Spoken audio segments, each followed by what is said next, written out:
Thanks. What I'd like to do tonight is talk about the nature of limited government. The nature of limited government, why you should care about it, and how it is that, the fact that it's a Christian invention. Limited government is not something that pagan societies, unbelieving societies gravitate to. They are repelled by the thought.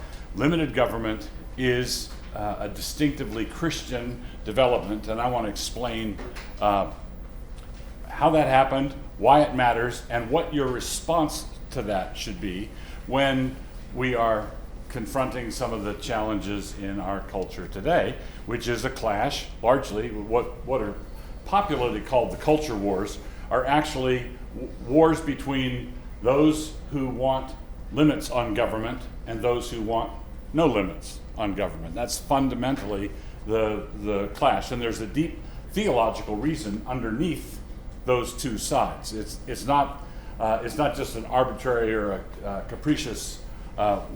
It's not just that people happen to be on this side and people happen to be on that side. There are deep worldview reasons, theological reasons for this. So, the Christian faith, in broad outlines, tells us that God created everything. God made everything. That means that there is a fundamental divide between creator and creature. Right? So, in the beginning, God created. In the beginning, God created heaven and earth. So when that verb created hits, all of a sudden, where there used to be one God, there are now two things. Right? There's creator and created. Now, the Christian faith has historically denied stoutly that the creation is an emanation from God or a development of God, or it's that we've denied that it's part of God. Rather, it's like a painter and a painting, a sculptor and the sculpture that he does. God is the artist, and the creation is the artwork. So one theologian, Peter Jones, has said the fundamental division theologically is between what's called oneism, what he calls oneism, and twoism. Oneism and twoism. The Christians are the twoists. Right? We believe that there are two kinds of reality. There's uncreated reality and there's created reality. And created reality is contingent. It's dependent for its existence on the will of the Creator. Before God spoke, nothing was there. When He spoke, it obeyed by showing up. Everything, let there be light, and there was light. The oneist believes that what is basically morphs over time, but there's only basically one reality. There's one reality. Oneists might be materialistic atheists, they might be pantheists, but basically they're saying that there is no fundamental distinction or divide. Now the Christian faith says that God created, and when God created, there was now another thing. There was now another reality, created, contingent reality. Now, the Bible tells us in the early chapters of Genesis, by chapter 3, our first parents had been put in the garden and were told by God, under no circumstances were they to eat from the tree in the middle of the garden, the tree of the knowledge of good and evil. They disobeyed, and sin entered the world. Sin entered the world when Adam obeyed his wife, followed his wife, took the fruit, and ate it. So we have two realities going on. We are one, creatures. All of us here are creatures. There was a time when you were not. Right? There was a time when you were not. We're creatures. Our existence is finite, limited, bounded, contingent. So we're creatures. But not only that, we're also fallen creatures. We inherited a propensity to sin from our first parents. The world is, taking one thing with another, a screwed up place. Right? The world does not run smoothly. The world has got there are a lot of appalling evil deeds that are being perpetrated on a large scale all over the world as we speak. So we are created and we are fallen. We are created and we are fallen. And now introduce the next problem. There are billions of us. created, limited, contingent, finite beings, and we're fallen, basically self-centered, self-absorbed, conceited, proud, and billions of us. And that presents the immediate problem that comes up is who is going to direct traffic? We have all these billions of people running around like somebody kicked an ant farm, right? Everybody's scurrying, everybody's doing their thing, and people look at this and say, that's chaos. What are we going to do? What are we going to do about it? Somebody needs to organize this place. Somebody needs to take a firm hand with these critters.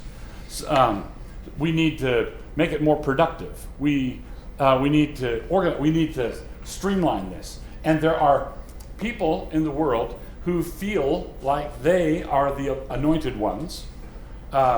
They've got the insight and the knowledge and the savvy that enables them to direct the traffic of all these billions of finite, limited, sinful, self-absorbed creatures who are scurrying all over the place. Now, William Buckley once defined a liberal as someone who, when you're taking a shower, reaches in and adjusts the temperature for you. Here, I don't think you're doing it quite right. But it's worse than that. They don't only just adjust the temperature. That was a bad choice of words. They do not merely adjust the temperature.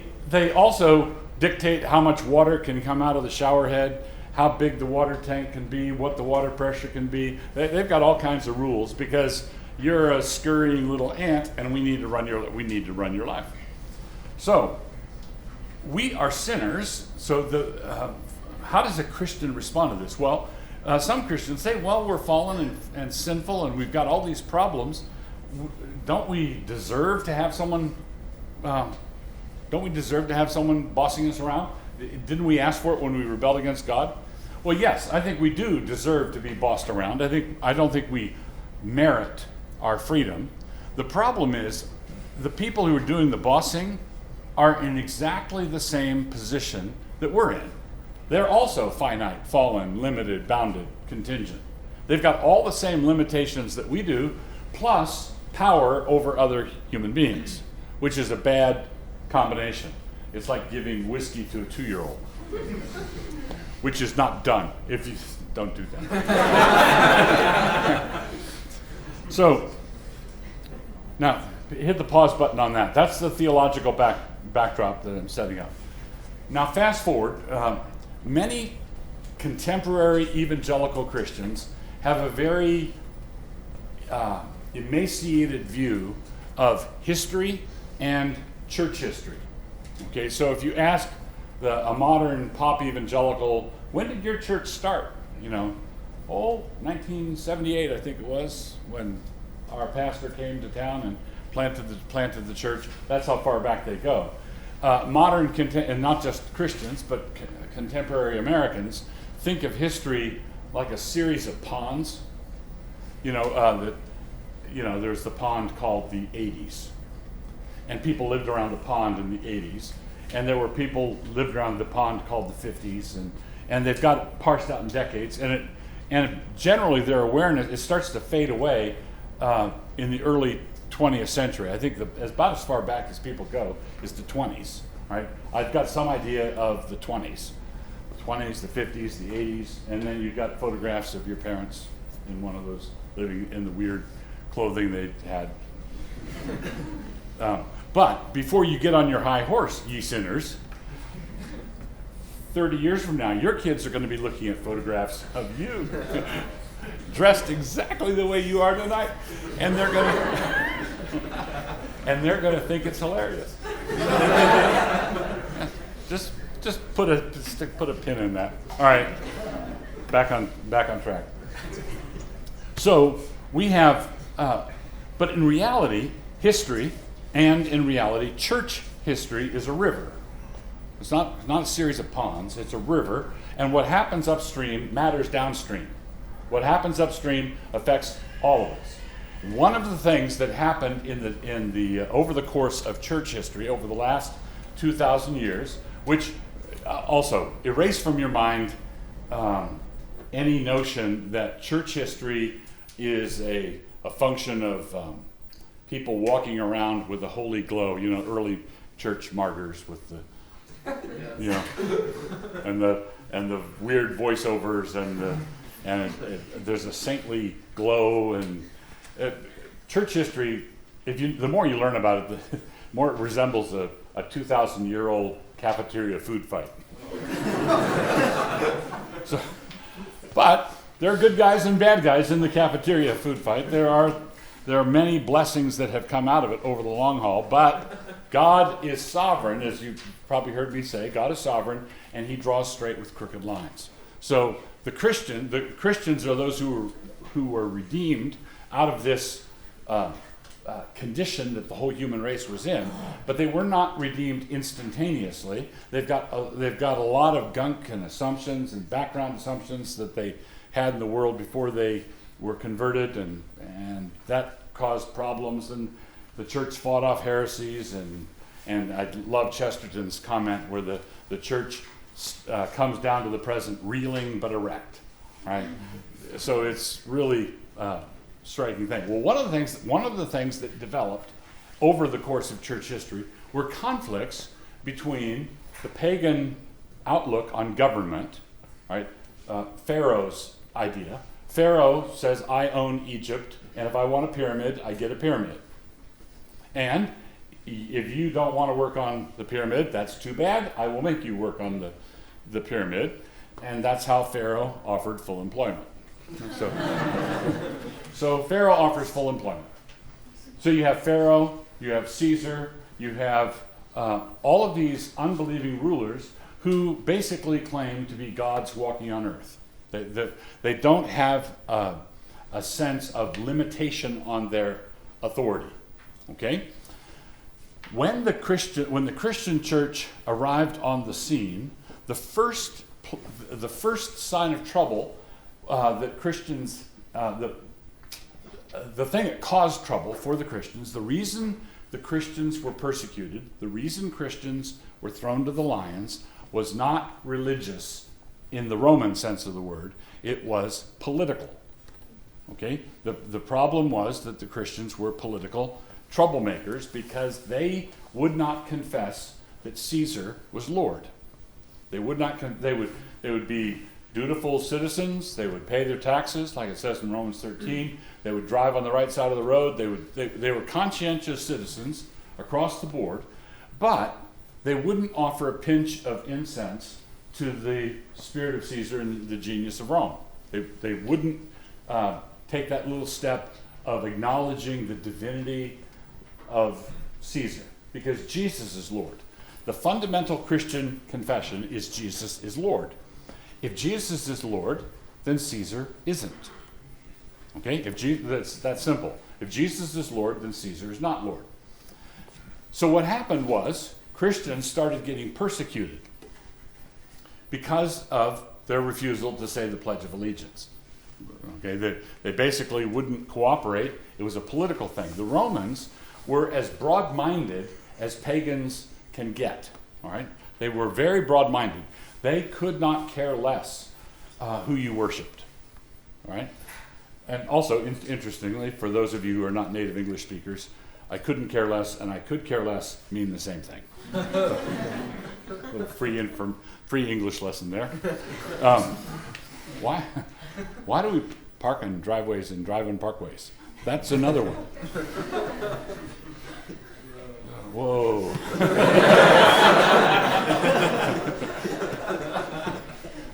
So what you have is the Romans couldn't care less if you worship Jesus.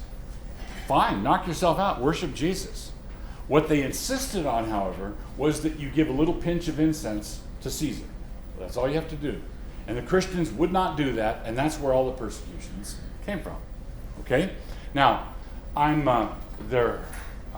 jumping over centuries here, But what happened in the conversion of Constantine finally gave up, and he saw a unity in the Christian church that the Roman Empire didn't have. He put a stop to the pagan sacrifices, which was probably one of the most momentous events in the history of the world, when Constantine said, no more animal sacrifices in the public square. And then all of a sudden, the Christians found themselves, Constantine first allowed Christianity, then he established it as the official religion, and Christians found themselves on prime time before they were ready for prime time. Okay? So there's a difference, and this has happened a couple of times in history. One was when Constantine converted, where the pagan world simply collapsed. The pagan order collapsed and left Christians with an opportunity to govern before the Christians had all the kinks worked out. And they made some blunders and mistakes, but it was still way better than what went before. So some people might say, well, yeah, that was when the church took a downhill turn and Constantine and all that. No. You think that it was good? It would have been good if the Roman Empire had continued to kill Christians, if they'd continued to sacrifice to the pagan gods. No, it was an improvement, but it was an improvement in the great cafeteria food fight that was going on. Christians ran the show for the next 1,000 years.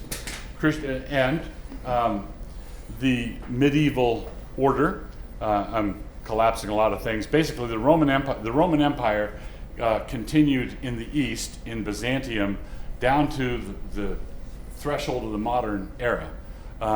And in the west, it blew up into 100 pieces, and you had little feudal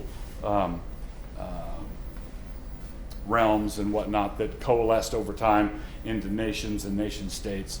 And by the 1300s, you had nationalism was starting to develop, and then the Reformation hit. And in the Reformation, the same thing happened in England primarily that had happened in the time of Constantine, where the Puritans under Cromwell found themselves running the show again before they were ready for prime time. But it was still way better than what went before. One of the good things that came out of it, one of the good things that came out of the Puritan Revolution and the Reformation was this idea of limited government. Okay? Now, there are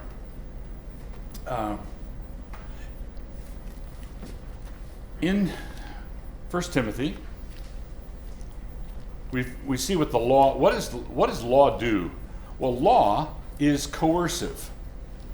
Law is not a suggestion.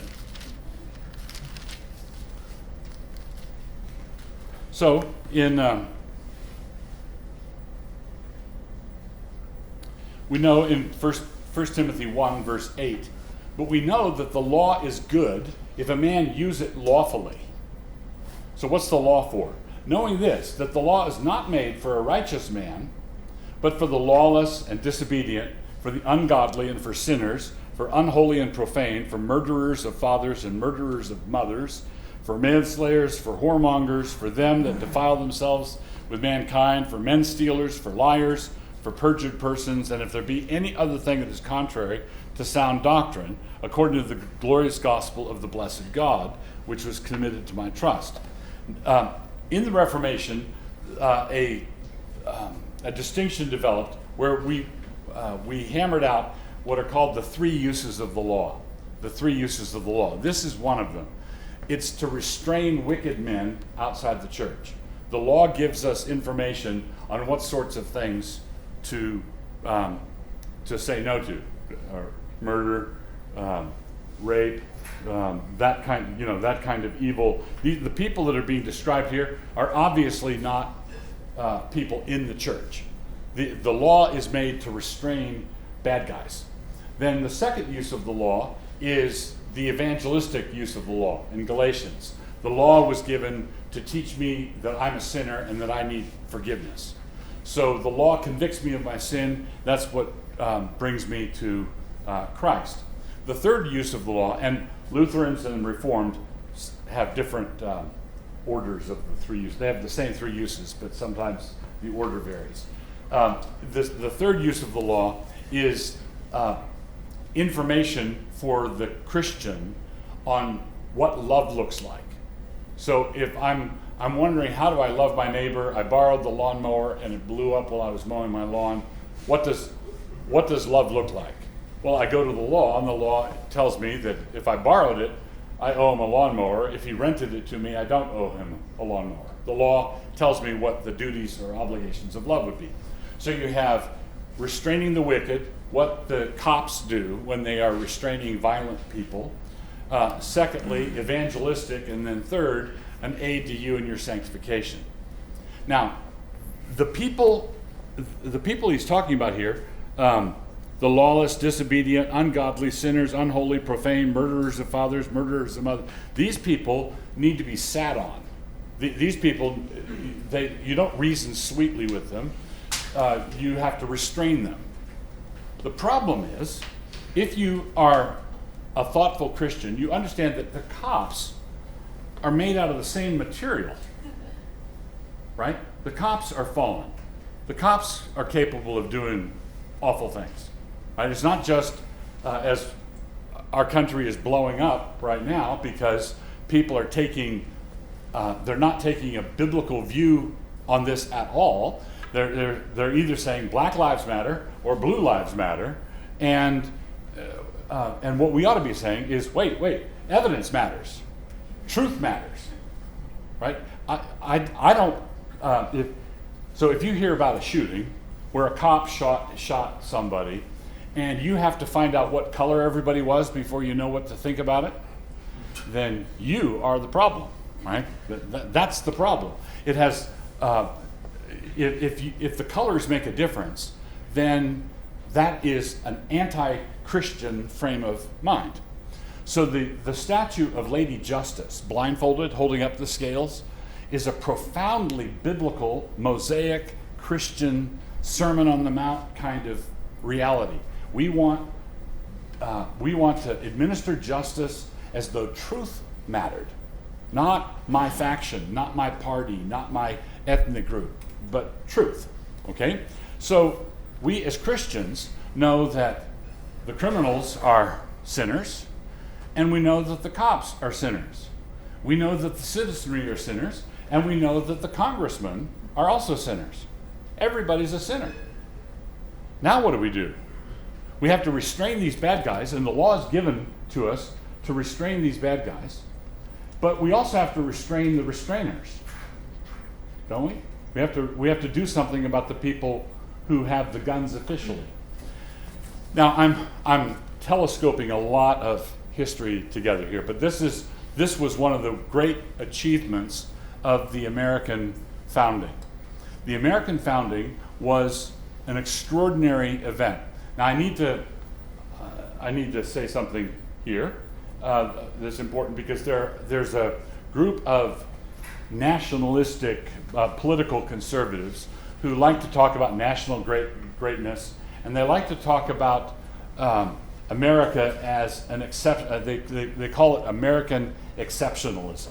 All right, America is absolutely unique in the history of the world. Well, when Babylon was on top of their game, they believed in Babylonian exceptionalism. When the Persians were on top of the world, they believed in Persian exceptionalism. When the Romans were, they believed in Roman exceptionalism. When the British ran the world, they believed in British exceptionalism. And at each period when these empires were on top of the world, nobody could imagine any circumstance where that wouldn't be the case. Right? When, you know the saying, the sun never sets on the British Empire. Well, that was within living memory. Okay, that was within living memory. When World War II ended, Harry Truman was far more worried about the British than he was about the Soviets. All right, because look at how much territory they have, and so everybody believes in exceptionalism, except the American founders. The American founders knew that an empire, that an American, they knew that they knew about the mojo that was going to happen here, and they were aware of it, and they knew that Americans were made out of ordinary sinful stuff. And that was exceptional. In other words, the exceptional thing about the American founding is the Constitution baked limited government into our system of government, and they did so because they had a biblical view of man as sinner. That's why.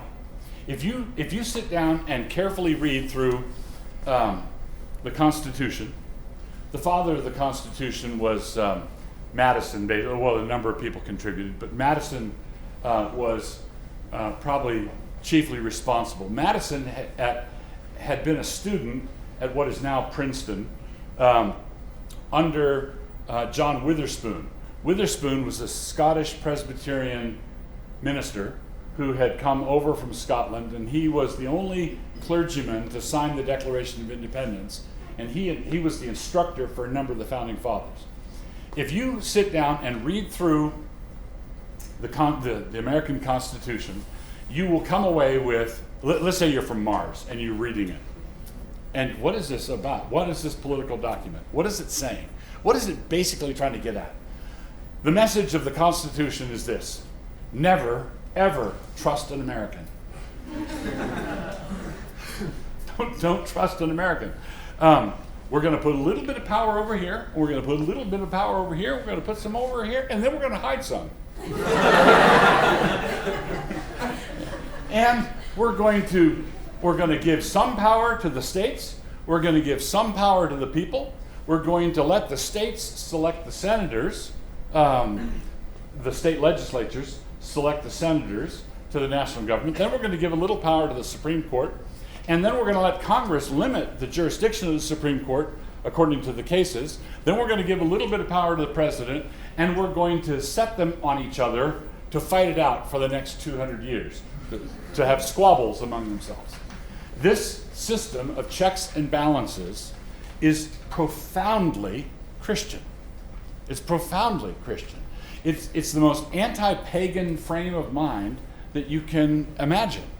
Because what dictators, tyrants, North Korean dear leaders, what people like that want is when they express a wish for something to happen, they want no backchat, they want no friction, they want no resistance, they are exasperated by delays. They love the idea of efficiency, right? Now, here's the problem. There's many problems. My time is one of them. Under Elijah, when Ahab married Jezebel and brought in the Baal worship, this was done for the sake of fertility. They wanted to make Israel green. They wanted to worship the god of fertility, and they wanted to make Israel green. So Elijah, a prophet of God, declared that there wouldn't be any rain. There wasn't rain for 3 years plus.